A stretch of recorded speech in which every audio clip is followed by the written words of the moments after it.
bude strana SAS iniciovať nejaké referendum o prípadnom vystúpení Slovenska z Európskej únie? Nie, nebude, nevidím v tom žiaden zmysel.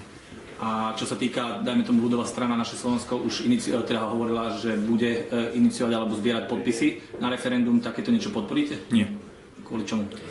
No, lebo ani v tom nevidím žiaden zmysel. Slovensko má Schengen, má euro, dostáva množstvo eurofondov, keď hodne sa z nich rozkradne. Voľný trh, Slovensko je malá krajina, čiže tie výhody sú v tejto fáze oveľa väčšie. A Veľká Británia je iný prípad, preto lebo Schengen nemajú, euro tiež nechceli, eurofondy nedostávajú, ale platia a výrazne.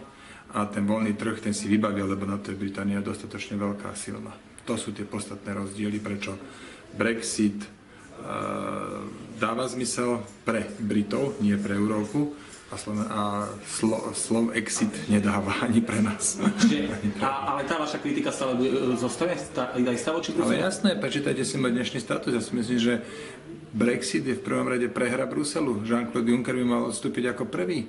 Preto, lebo to, že sa Európska únia dostala do takéhoto žalostného stavu, má na svedomí najmä on, však je tam 20 rokov, x rokov bol šéfom Eurogrupy. Čo sa stalo pod jeho vedením? Do Grécka koľko peňazí sa pod jeho vedením poslalo? Teraz je 2 roky predsedom komisie, v utečeneckej kríze úplne zlyhali, dohody sa nedodržujú. Jean-Claude Juncker svojvoľne vyhlásil, že Španieli a Portugalci opäť raz nemusia dodržať 3% deficit a tak ďalej. Však on, a spolu samozrejme s ďalšími, ale najmä on dostal Európsku úniu do takéhoto žalostného stavu. A teraz on to chce naprávať. On musí odstúpiť, aby skutočne mohli prísť nejaké funkčné reformy.